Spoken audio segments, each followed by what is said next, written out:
And now, 4 minutes of football. Listen, last Monday night, Peyton Manning threw 3 touchdowns against the Oakland Raiders and set a new NFL record of 12 touchdown passes in the first 3 weeks of the season. Now, if we were to extrapolate those numbers throughout the rest of the season, come on, play with me here for a moment. Manning would end the season with 72 touchdowns, 22 ahead of Tom Brady's 50. He ended the 2007 season with. But that's not going to happen, right? No way, right? That's not going to happen. Really? Huh? We're going to talk? Huh? Okay, come on. We're talking about... Man crush. We're in the third... Yeah, man crush. We're in the third game of the season, okay?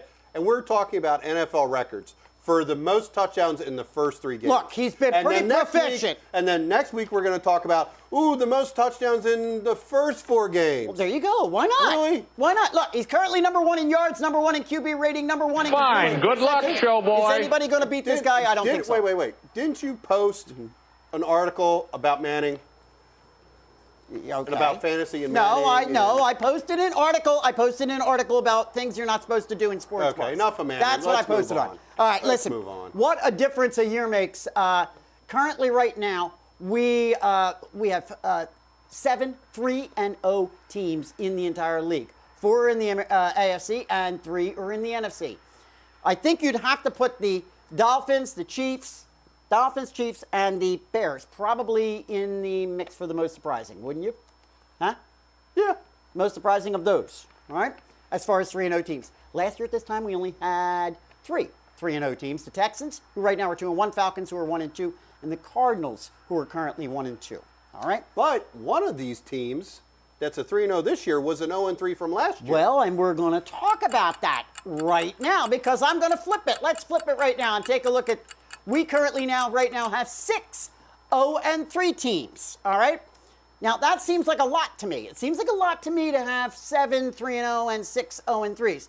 Surprises here, however, have to be, and we talked a little bit about it last week, the Steelers, the Giants, and the Redskins. All right? Thoughts on that one? Yeah, I guess so. The Bucs are a little bit of a surprise. Okay. The Vikings, not so much. What's actually a surprise is last year we had... when you look at, we had 2 0-3s, and then we had 3 3-0s. We had parity last year, it seemed like. And this year, not so much. Well, good point. That was my next point, and that was we only had 2 0-3 teams last year, and one of them was the Saints, as you just pointed out, currently right now, 3-0.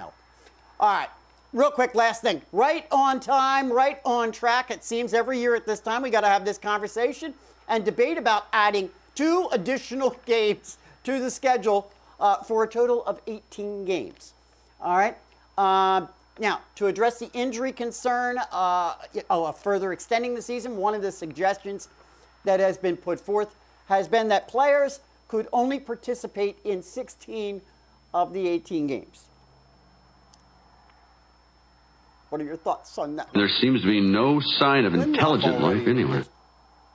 Crud with 18 games and going to London and cutting out preseason games and preseason They're going to get their way, dude. They're going to get their way. Make no mistake about it. It's going to happen. No, make no mistake about it. We're not dealing with student athletes. We're talking about professional sports business people with a union. This is never going to happen because players are not players anymore. They're not playing for the love of the game. They're playing for the dollar. I don't know about that.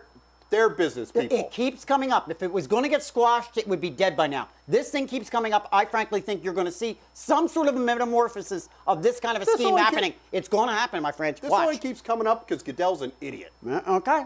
All right. I'll tell you right now, the one thing I don't want it from a fantasy standpoint. I think it would be a disaster.